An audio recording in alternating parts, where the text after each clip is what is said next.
देखो बहाने मत बनाओ। अगर मेरा काम वक्त पर खत्म नहीं हुआ ना तो तुम जानते हो ना मेरा नाम क्या है? जोनिता, समझे तुम? आ गए शामत भुवन सर की। अरे जल्दी जल्दी हाथ चलाओ, जोनिता मैडम का मूड ठीक नहीं है। फोन रखो।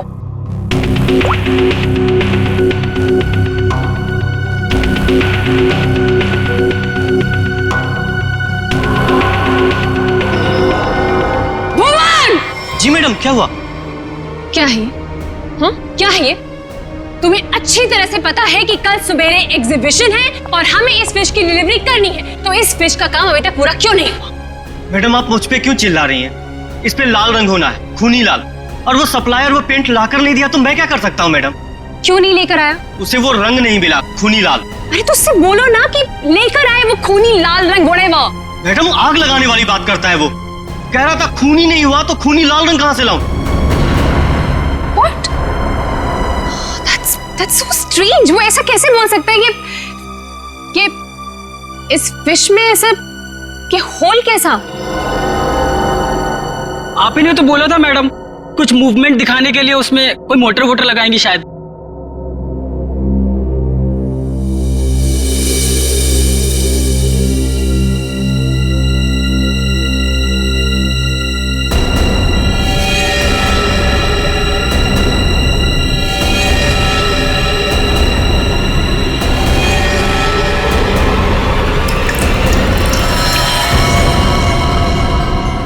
खून? जी मैडम, ये तो खून ही है। पर ये तो फिश मॉडल है, ये तो नकली है। इसमें से खून कैसे निकल?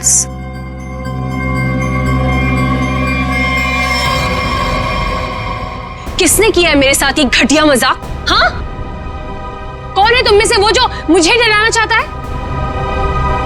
जोनिता, जोनिता! रोहित, रोहित क्या हुआ? तुम इतने घबराए हुए क्यों लग रहे हो? ये देखो। ये क्या है? ये देखो, अगर रिश्ता छुआ ना, हम लोग तो गए।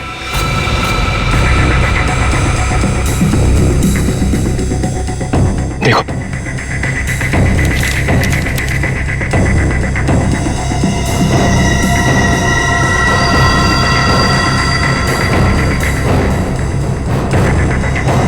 अब क्या होगा जोनिता? ये कैसे हो गया? ये नहीं हो सकता। कौन है ऐसे? कहाँ है वो? बाहर खड़ा है। जल्दी चलो।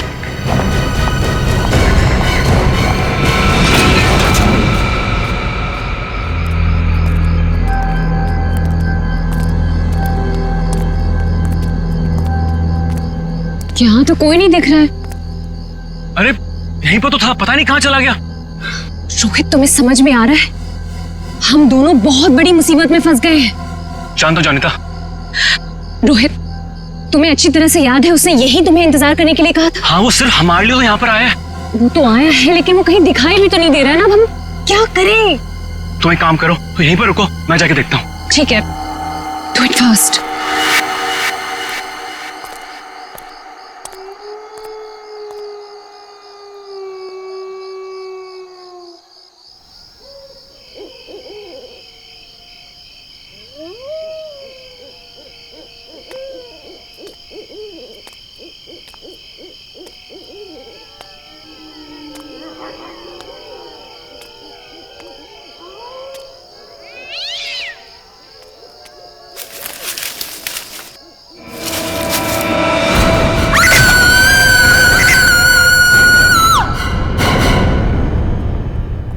मॉडल की डिलीवरी आ गई?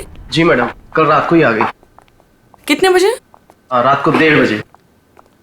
मैडम, बड़े एक्सपर्ट थे वो लोग, फटाफट आए और अंदर लगा के चले गए। हमें कुछ करने की जरूरत ही नहीं पड़ी। अच्छा, चलो देखते हैं। वैसे भी आज का एग्जीबिशन बहुत इंपॉर्टेंट है। जी।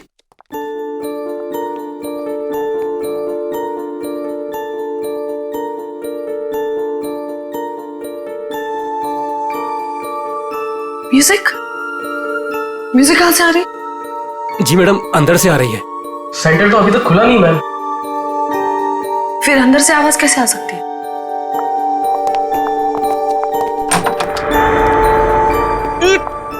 ये बदबू कैसे है? मैडम जी, लग रहा है यहाँ पे कोई चूहा मर गया है।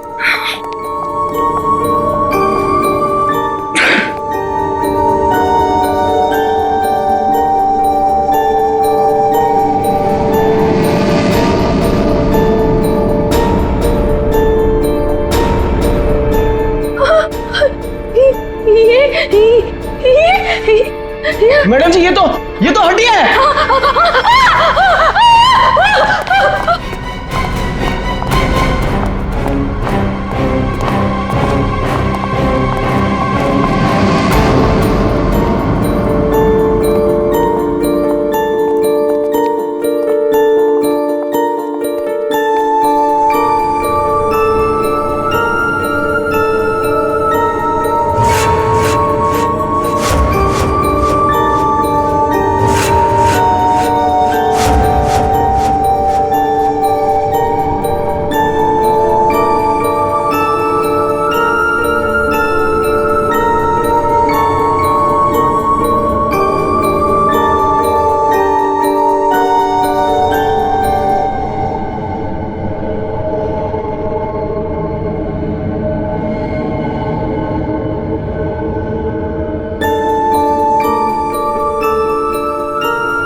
सर, ये म्यूजिक, ये हड्डियों से बनाई हुई मछली और ये हाथ से बनाई हुई गुड़िया, सर ये सब क्या है सर? लगता है ये मछली किसी इंसान की हड्डियों से बनाई गई है। ये देखो, ये हाथों की और ये पैरों की हड्डियां और ये पिंजर। अरे बदबू, इन हड्डियों में जो मांस है, इस मांस का सड़न की वजह से आ रही है। मतलब सर किसी को मार के टांग दिया यहाँ पे। हाँ, अरे मांस अभी भी लगा हुआ है हड्डियों पर और मछली की तरह बना दिया। ना घिनौना काम सर, कोई ये कैसे कर सकता है सर? किसी ने किया और यहां पे लाके लटका दिया ताकि पूरी दुनिया देख सके। यहाँ मछली कहां से आई? सर, यहाँ पर बच्चों के लिए बहुत बड़ा एग्जीबिशन होने वाला था और मछली का एक मॉडल आने वाला था, लेकिन पता नहीं ये कैसे आ गया। मछली का मॉडल कहां से आने वाला था? सर, वो बहुत ही मशहूर आर्टिस्ट है, जॉनिता मैम। जॉनिता मैडम, क्या वही इसे छोड़कर गई थी यहाँ? जॉनिता मैडम तो नहीं आई थी, पर रात पाली वाला वॉचमैन बोला कि यहाँ पर 2 लोग आए थे डब्बे लेकर, वही लगाकर चले गए। इस जॉनिता से मिलना पड़ेगा। आप लोग जॉनिता से नहीं मिल सकते। क्यों नहीं मिल सकते? क्यों? आराम कर रही है। हड्डियां मिली हैं, हड्डियां इंसान की, और वो आपकी बीवी का आर्टवर्क है। देखिए, मेरी वाइफ ऐसा कोई काम नहीं कर सकती। वो बेचारी तो खुद घायल है अभी। जॉनिता घायल है? क्यों, क्या हुआ उसे? कल रात में एक सुनसान सड़क में एक चोर ने जॉनिता से 10 लाख रुपए लूट लिए, जो उसने सुबह बैंक से निकाले थे, और सर उसे चोट भी पहुंचाई। अब आप ही बताइए, वो बेचारी कैसे कुछ कर सकती है? क्या बात है सर, सुनसान रास्ते पे 10 लाख रुपए लेके जा रही थी। बहुत दिलेर औरत है।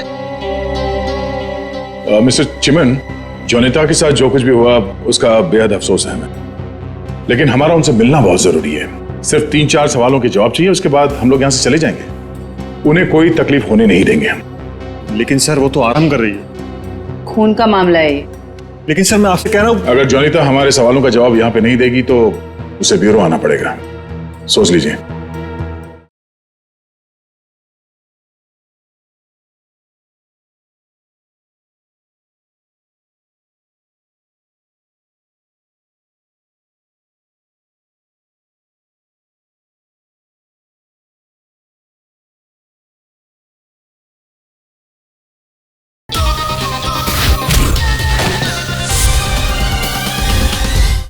ठीक है सर, आइए। नहीं, आप यहीं रुकिए, हम लोग देखते हैं।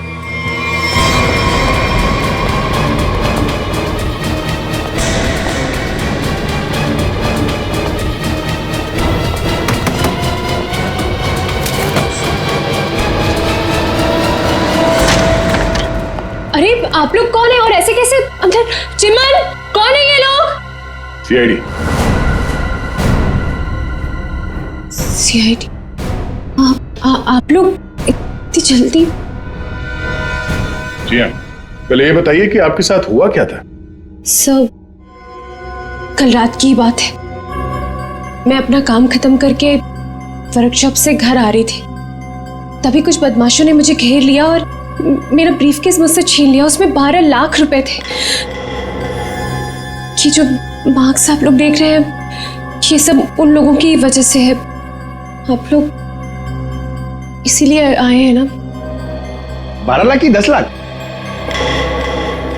अरे आइए आइए चिमन जी आइए। आपने कहा कि 10 लाख रुपए लूटे गए, अब ये कह रही हैं कि 12 लाख रुपए लूटे गए। हाँ?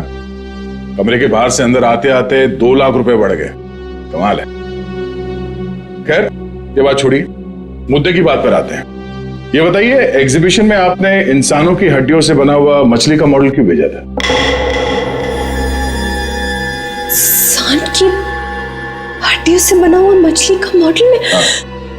मैं अभी क्या बोल रहे हैं? मेरी कुछ समझ में ही नहीं आ रहा है। देखा सर, मेरी बीवी कितनी मासूम है। जोनिता, बोल दो इन्हें कि तुमने ऐसा कुछ नहीं भेजा। हाँ हाँ, बहुत मासूम है ये, लेकिन हमारे पास सबूत भी है और गवाह भी। मछली का मॉडल आप ही ने रेडस्टोन साइंस और आर्ट सेंटर में भेजा था। क्या? वहां उसका मालिक तो मैं हूं। मेरा मतलब है वहां मैं पार्टनर हूं। जोनिता, तुमने मेरे ही सेंटर में हड्डियों से बनी हुई मछली भेज दी? नहीं चिमन, मैंने कुछ नहीं भेजा है, मैं सच बोल रही हूँ। ओह, तो सेंटर के मालिक आप हैं। कमाल है। बीवी ने भेजा हड्डियों से बना हुआ मछली का मॉडल अपने ही पति के सेंटर में। हाँ? सब मैंने तो सिर्फ एक मछली का मॉडल बनाया था, वो भी पूरा नहीं हुआ था। लेकिन सर, उसमें कुछ गड़बड़ थी। किसी ने मुझे डराने के लिए उसमें खून भर दिया था। सब मुझे सच में नहीं पता कि वो हड्डियों की मछली वहां कैसे चली गई।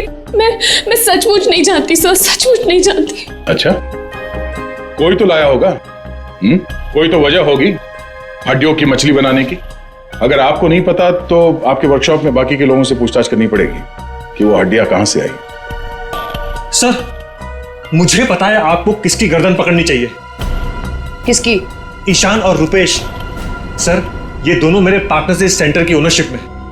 दोनों ही बड़े टेढ़े लोग हैं सर। टेढ़े लोगों को सीधा करना हमें आता है। ईशान और रुपेश। गौर से देखिए, ये लटकाया आप लोगों ने बच्चों के एग्जीबिशन के लिए। हाँ? सर, ये सब चिमन और उसकी बीवी की हरकत है। रुपेश, जबान संभालो अपनी। ये सेंटर जितना तुम दोनों का है उतना मेरा भी है। क्या मैं अपने सेंटर में ऐसी घिनौनी हरकत करूंगा? चुप हो जाओ। ईशान और रुपेश, तुम दोनों यहीं रहो, बाकी सब बाहर। चलिए चलिए चलिए, चलो चलो।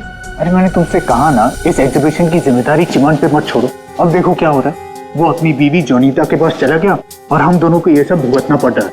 इधर। हाँ, हमसे भी बात कीजिए। आप दोनों को चिमन और जोनीता पे शक क्यों है? आप नहीं जानते मियां बीवी को सर। एग्जीबिशन में आर्टिफिशियल मछली लगाने की बजाय देखिए क्या लटका दिया इन्होंने। सर, उन्होंने ये सब सिर्फ हम दोनों को फंसाने के लिए किया है। अच्छा, अगर ये सब जोनीता ने किया है तो ये हड्डियां कहां से ले आई? सर, आपने तो कहा था ये इंसान की हड्डियां हैं। उसने किसी का मर्डर किया होगा। शक्ल से लगता है कि वो कुछ भी कर सकती है। सर, आपके सेंटर से कोई गायब है? नहीं सर। तो फिर ये हड्डियां है किसकी?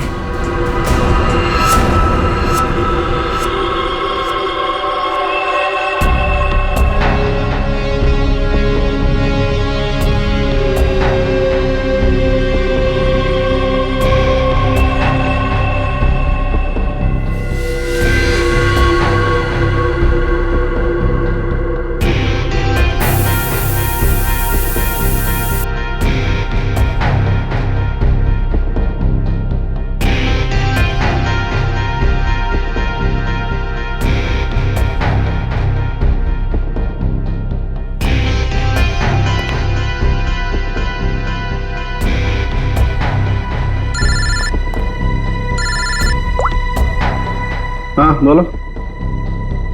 अच्छा, ओके, थैंक यू। सर ये देखिए। हाँ सर, इस मछली में से इंसान निकला कि नहीं? हाँ भाई साहब, इस मछली में से मरने वाला भी निकला है और मारने वाला भी निकला है। सर वो कैसे? इस आदमी की उम्र 25 से 30 साल है। लेकिन सर इसे मारा कैसे गया? गोली से। ये देखो, यहाँ ये पसलियों में गोली लगी। और इसकी पूरी बॉडी को काफी देर तक एसिड में डुबो के रखा गया था ताकि सारा मांस गल जाए। और इस खतरनाक एसिड का नाम है हाइड्रोलिज एसिड। एसिड में डुबो के रखा गया था? हाइड्रोलिज एसिड। लेकिन इतना सारा एसिड खूनी को मिला कहां से होगा? ये एसिड फैक्ट्रीज में इस्तेमाल होता है, खास करके कांच की फैक्ट्रीज में। और मारने वाला? मतलब खूनी के बारे में क्या पता चला? कलाकार, बहुत बड़ा कलाकार है खूनी। देखो, इंसान की हड्डियों को तराश तराश कर मछली बना दी उसने। आर्ट लवर है, आर्ट लवर। अच्छा, कुछ और बता सकते हैं इस आर्टिस्ट के बारे में? इसकी उम्र 22 से 25 साल है और ये एक औरत है। क्या खूनी एक औरत है? हाँ, खूनी एक औरत है। कमाल है, गोली का घाव और कंकाल देख के आप बता दे रहे हैं कि खूनी एक औरत है। मैं नहीं कह रहा हूं, ये सबूत कह रहे हैं। ये देखो, यहाँ हाथ की हड्डियों के बीच में ये मुझे थोड़ा सा खून मिला। जाहिर है ये खून उसी का होगा जिसने ये हड्डियां तराश करके मछली बनाई, क्योंकि इस आदमी की लाश तो एसिड में गल गई होगी, तो ये तो उसी का होगा ना। सर, ये भी तो हो सकता है कि ये खूनी आर्टिस्ट ना हो, उसने सिर्फ ये बनाया हो, खूनी कोई और ही हो सकता है। लेकिन ये लड़की खूनी को जानती तो जरूर होगी, उसके लिए काम जो किया है।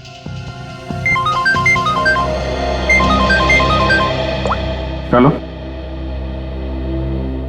ओके ओके, ठीक है, वो साइंस सेंटर की फुटेज आ गई है, चल के देखते हैं।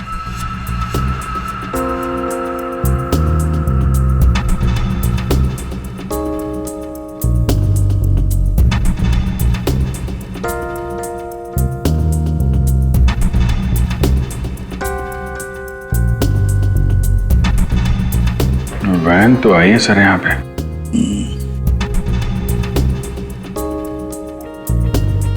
सर काफी अंधेरा है, कुछ ठीक से दिखाई नहीं दे रहा।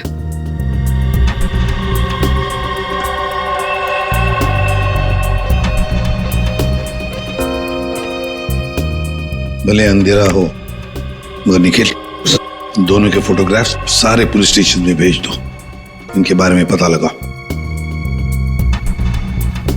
शायद इसी बॉक्स में लाया गया होगा सर, वो मछली वाला मॉडल।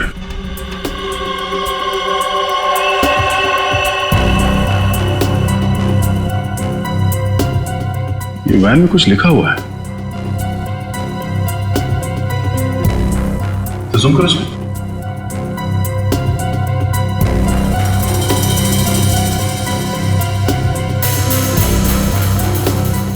कबूतर का लोगो बना है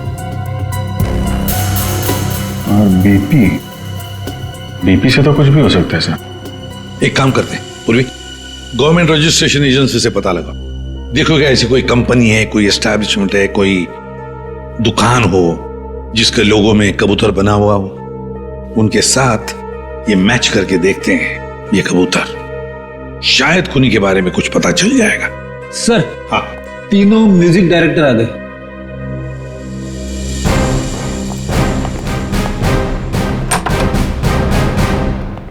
देखिए, हम आप लोगों को म्यूजिक का पीस सुनाएंगे, उसे सुनकर आपको बताना है कि आप लोग क्या जानते हैं इसके बारे में। ठीक है सर।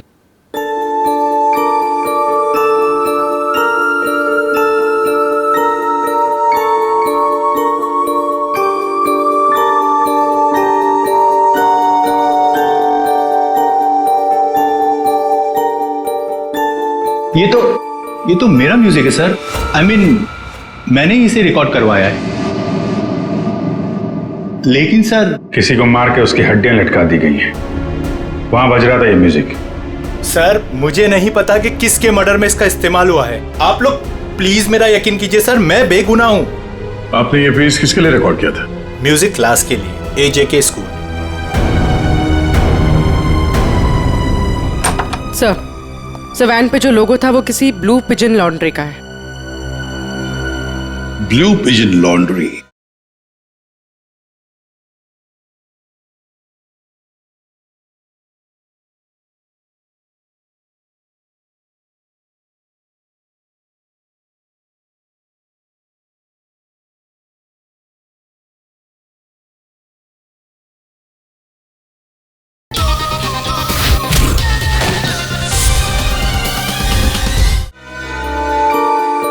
पहचाना आपने इस म्यूजिक को?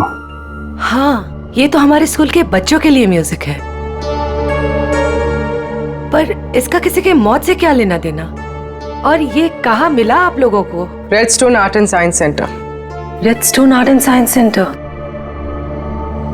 फिर तो ये म्यूजिक और ये सेंटर, इसके बारे में आपको हमारे स्कूल के ट्रस्टी से बात करनी पड़ेगी। ट्रस्टी से क्यों? क्योंकि ये म्यूजिक हमारे ट्रस्टी ने बनवाया था।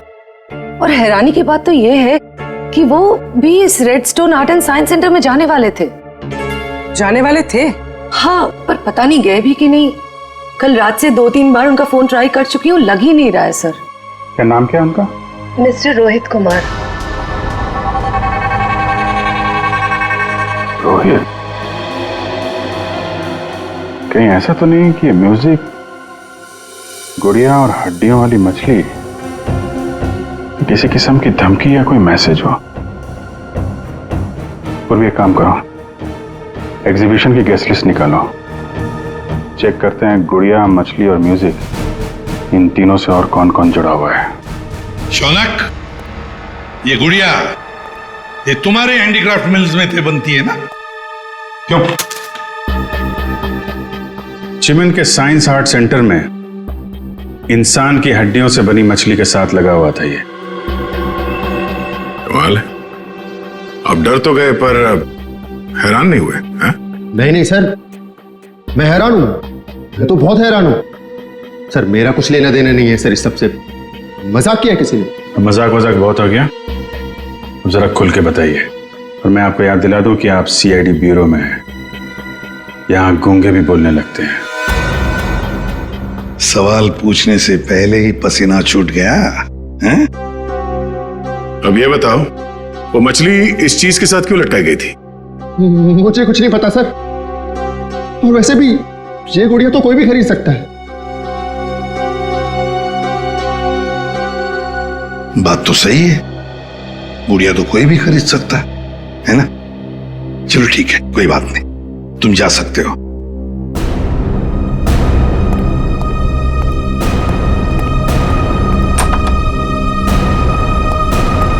फ्रेडी, नजर रखो इस शौनक पर, बहुत बड़ा गड़बड़ है ये शौनक। सर, सर ये देखिए, रोहित के फोन की आखिरी लोकेशन कल रात को जॉनिता के वर्कशॉप पे दिखा रही है, और इसके बाद से उसका फोन बंद आ रहा है। उसके बाद रोहित का फोन बंद आ रहा है? ये जोनीता तो हमसे झूठ पे झूठ बोले जा रही है। जोनीता? क्या रोहित यहाँ आया था वर्कशॉप के अंदर और घबराया हुआ था? हाँ सर, रोहित जी ने जोनीता मैडम को एक चिट्ठी दिखाई, उसको पढ़ते ही जोनीता मैडम तो घबरा गई सर। ऐसा क्या था उस चिट्ठी में? पता नहीं सर, लेकिन दोनों की हालत खराब हो गई थी सर। उसके बाद वो दोनों भाग गए। उसके बाद जो हमने देखा सर, वो आप सोच भी नहीं सकते। क्यों? ऐसा क्या हुआ था? उनके बाहर जाने के कुछ मिनटों के बाद ही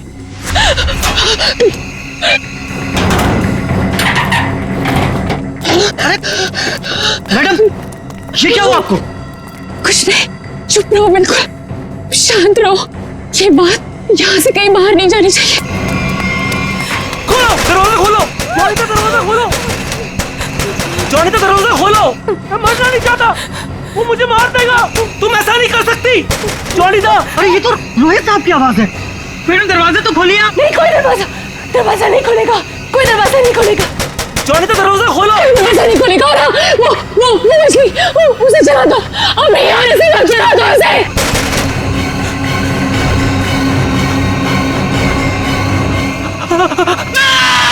एक आदमी बाहर मर रहा था और आप में से कोई नहीं गया उसे बचाने के लिए। सर, जोनीता मैडम की हालत देखकर और रोहित जी की चीखें सुनकर हम सब बहुत डर गए थे सर। पता नहीं बाहर कौन था। और मैडम ने दरवाजा खोलने से मना भी किया था। कमाल है सर, ये जोनीता ही कुछ गड़बड़ लग रही है। हाँ सर, सारी बातें उसी की तरफ इशारा कर रही हैं। पता करना पड़ेगा उस चिट्ठी में ऐसा था क्या जिसकी वजह से इतना हंगामा हुआ है।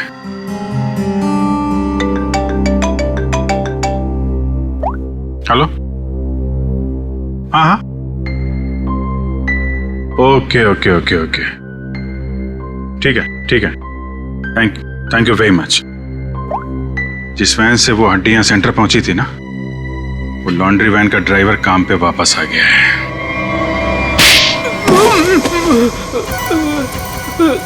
उठ। सब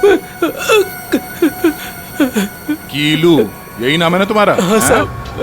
अच्छा है कि तुम छुट्टी मनाकर वापस आए। कब से इंतजार कर रहे थे हम तुम्हारा। हाँ? मारो मत साहब, आपने तो मुझे दिन में चांद तारे दिखा दिए साहब। साहब मैं सच बोल रहा हूँ, मुझे हड्डी के बारे में कुछ भी नहीं पता साहब। नहीं झूठ बोल रहा है सर। ये 2 दिन से घर में छुप के बैठा है। हाँ? ये तो हमारे कहने पर मालिक ने धमकी दी तब आया यहाँ पे। नहीं साहब, मैंने तो छुट्टी ले रखी थी साहब, इसीलिए मैं आराम कर रहा था। छुट्टी ले रखी थी? जी। सच बता वरना एक और।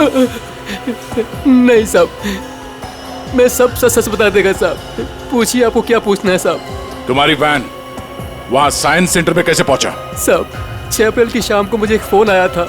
उसने मुझसे कहा कि तुम्हारी मुझे वैन चाहिए कुछ घंटों के लिए साहब।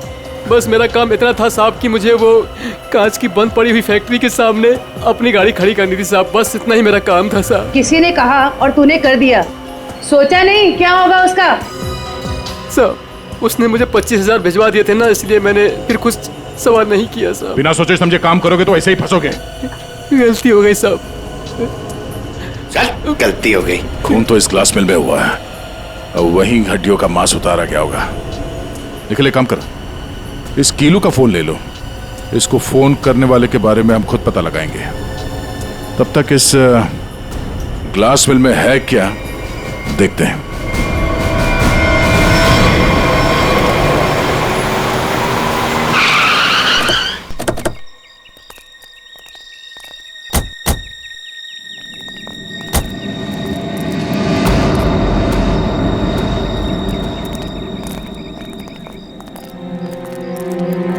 क्या उजाड़ जगह है सर ये?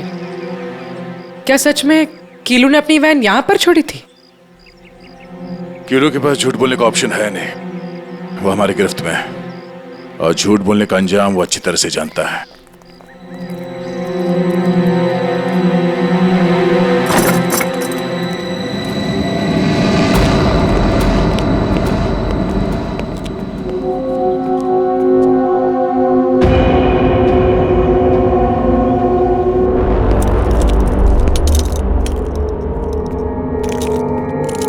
इस मिल में कांच तराशने का काम होता था और इसकी पूरी बॉडी को काफी देर तक एसिड में डुबो के रखा गया था ताकि सारा मांस गल जाए। और इस खतरनाक एसिड का नाम है हाइड्रोलिज एसिड। गुनाह करने के लिए इससे अच्छी जगह हो ही नहीं सकती। किसी का खून करके उसकी हड्डियों को एसिड में गलाया गया है और ऐसा काम यहां हो सकता है। ठीक है, चेक कर लेते हैं कुछ मिलता है क्या।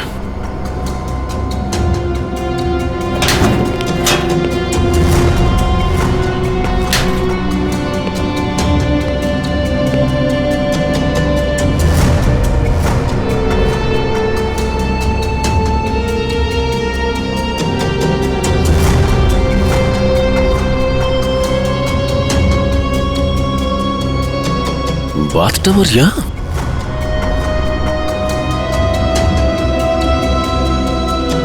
साहब,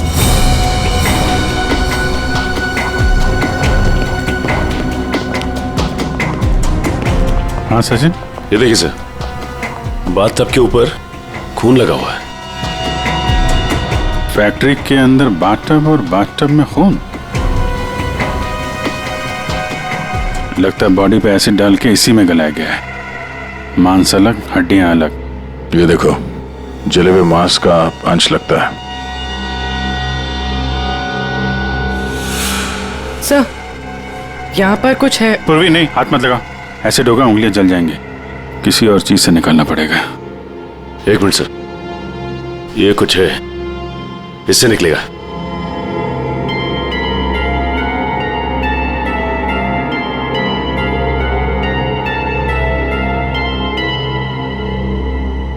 ये देखिए सर, ये अंगूठी पूरी तरह से जल गई है। सर शायद उस आदमी की है जिसे यहाँ मारा गया है। सर इस अंगूठी पे कोई डिजाइन बना हुआ है। आर लिखा है सर इस पे। आर? कहीं अंगूठी रोहित की तो नहीं? वो स्कूल के ट्रस्टी की हो सकते हैं। रोहित की बचपन की फ्रेंड जोनीता, वही बताएगी किसकी अंगूठी है। आपका कहने का मतलब क्या है कि मैं खूनी हूँ? अब ऐसे ही समझ लीजिए। जोनीता जी, अगर खूनी आप नहीं है तो कौन है, आप ही बताइए। देखिए वो सब मैं नहीं जानती, लेकिन मैं सिर्फ इतना जानती हूँ कि मैंने कोई गुनाह नहीं किया है। अगर ऐसा है तो आपने अपने वर्कशॉप में वो मछली का मॉडल जलवाया क्यों? ये चुप रहने से तुम्हारी सच्चाई साबित नहीं होगी। दरअसल सर, वो मछली से खून निकलते देखकर मैं बहुत डर गई थी, इसलिए मैंने उसे जलवा दिया। चलिए एक और बात बताइए जयंती, ये रिंग रोहित की है ना, जिसकी तुमने मदद नहीं की?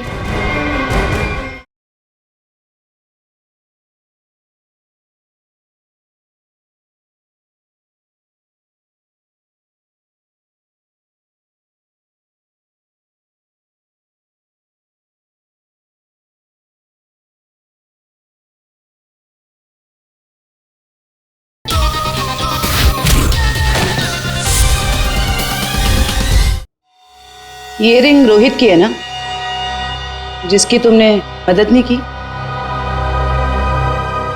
ये तो जब पता था तो बचाया क्यों नहीं उसे? हा?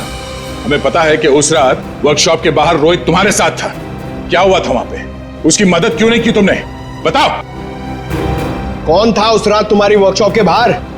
और उस चिट्ठी में क्या था जो रोहित ने आपको दिया था? सब मुझे नहीं समझ में आ रहा है। आप लोग क्या कह रहे हैं? देखिए, इस वक्त मेरे पति बाहर है और मैं उनके एब्सेंस में आप लोगों के किसी भी सवालों का जवाब नहीं देना चाहती। आप लोग प्लीज मुझे बातों में मत फंसाइए। हम तुम्हें फंसाने नहीं आए, तुम्हें बचाने आए। मछली के उस मॉडल में जो हड्डियां हैं वो शायद रोहित की है। जिसने भी रोहित को मारा उस रात वो तुम्हें भी मारना चाहता था। अब जो कुछ भी है सच सच बताओ, झूठ बोलने का कोई फायदा नहीं। सर मैं नहीं बचूंगी अब। अगला नंबर मेरा है सर। उसने कल रात मुझ पर भी हमला किया था। ये निशान उसी की वजह से है सर। मैं तो बच गई, लेकिन मैं रोहित को नहीं बचा पाई सर। कौन था वो जो तुम्हें मारने आया था? सर मुझे नहीं पता सर। मैं उसका चेहरा नहीं देख पाई। कोई सिर्फ तुम दोनों को ही क्यों मारना चाहता मगर? हाँ? नहीं सर, हम दोनों 3, मैं, रोहित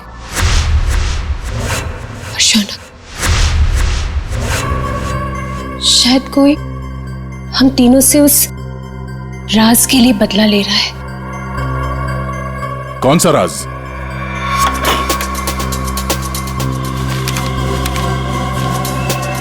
ये मछली तुझे बचा नहीं पाएगी।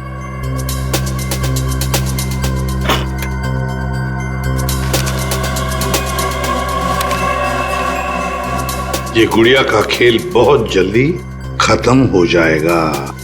सर ऐसा ही लेटर रोहित के पास भी था सर। कोई हम तीनों को डरा धमकाकर हमसे पैसे ऐंठ रहा है। अच्छा, जोनीता और शौनक अब सब कुछ सच सच बताओ। क्या किया तुम लोगों ने? बताओ जल्दी। सब 2006 में मैंने, शौनक ने और रोहित ने मिलकर एक छोटी सी कंपनी बनाई जिसमें हम बिजनेस पार्टनर्स थे। हमें उस कंपनी के लिए पैसों की जरूरत थी और हमें इन्वेस्टर मिल भी गई, समारा। उसने हमारी कंपनी में 1 करोड़ रुपए की इन्वेस्टमेंट की। कंपनी का प्रॉफिट देख के हम लालच में आ गए और सारा पैसा हम तीनों ने आपस में बांट लिया। फिर एक दिन हम कैसे करेंगे उसके पैसे वापस? रिलैक्स गाइस, हम लोग कंपनी को घाटे में शो कर देंगे। पेपर से मैं दिखा दूंगा कि घाटा हो गया। प्रॉब्लम क्या? और मैं इतनी बेवकूफ हूं कि सब मान जाऊंगी। समारा हम, तो तुम लोग मुझे घाटा दिखाओगे? समारा ने ऐसी ये बिजनेस खड़ा नहीं किए। पैसा दिया है समारा तो लेना भी जानती हूँ। प्लीज उसे छोड़ दो। तुम चुप। पीछे हटो।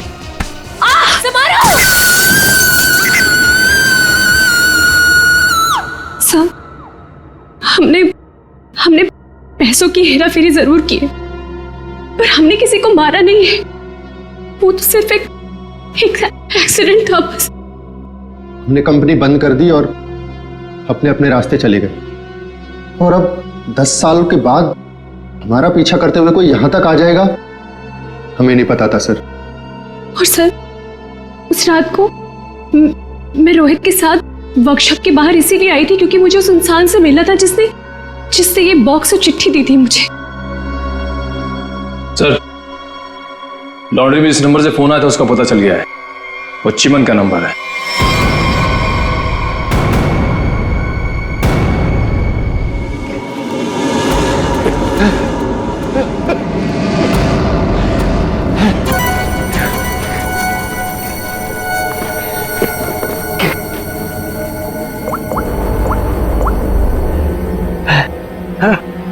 अरे कहाँ हो तुम?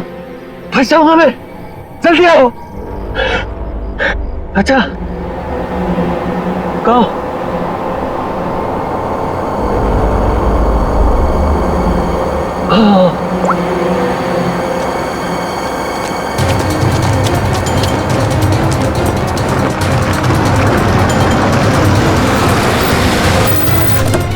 कहाँ रह गई थी तुम?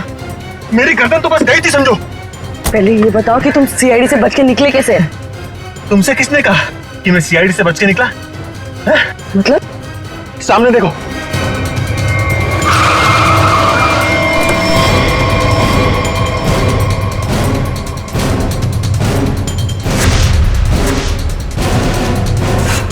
सीआईडी यहाँ पर कैसे?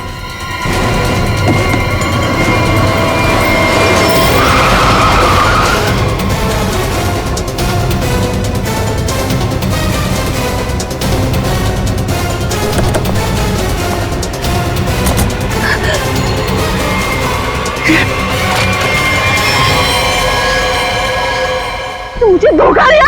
हाँ? मैं अकेला क्यों डूबूं? तुम्हें साथ लेकर डूबूंगा। डूबेगा नहीं तू, मरेगा। गोली मत चलाना। पास मत आना, मार दूंगी मैं इसे। नहीं, गोली मत चला।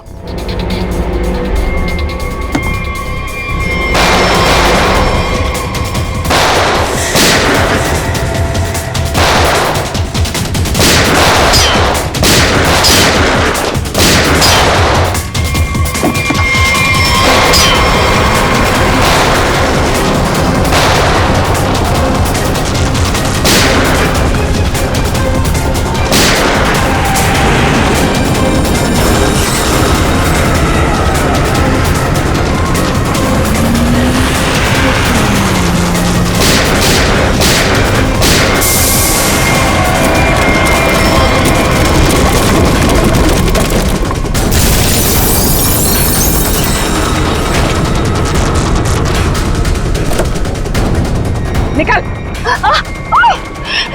सर मैं बेगुनाह हूं सर, मैंने कुछ नहीं किया।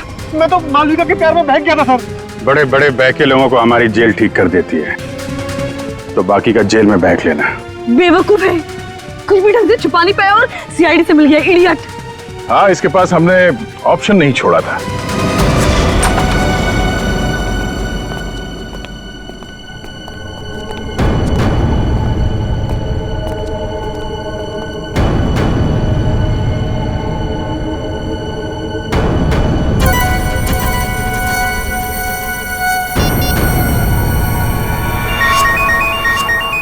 यही जगह है, यही छुप के बैठा वो। नहीं, थोड़ी देर हो गई, पहले स्विच ऑफ कर लेना चाहिए था। मैंने क्या किया? देखिए, आप मेरी बात सुनिए, तब से तुम्हारी सुन रहे, आप गलत आदमी को पकड़ रहे हो। तो तुम ही बता दो किसको पकड़े? वही जो असली मुजरिम है। तो तुम रोको उसे। तुम तो समारा से रिलेटेड हो ना, जिसे जोनिता और उसके दोस्तों ने धोखा दिया था। हाँ, लेकिन मैंने ये सब समारा के लिए नहीं किया। वो तो कई साल पहले ही मर चुकी थी और मुझे उसकी कोई पड़ी भी नहीं थी। आप लोगों को लगता होगा कि ये सब बदला है, लेकिन ये सब बदला नहीं है। फिर तुमने ऐसा घिनौना जुर्म किया क्यों? मैं समारा की नौकर की बेटी, उन्होंने मुझे अपनी बच्ची की तरह पाला था।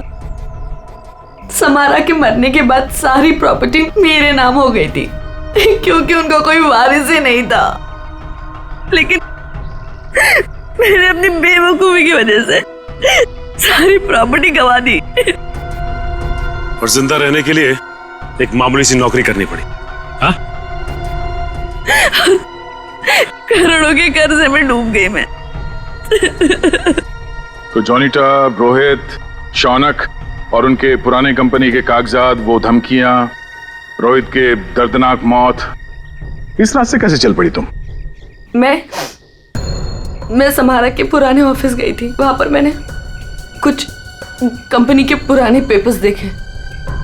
तब मुझे पता चला कि उन तीनों ने समारा को धोखा दिया था।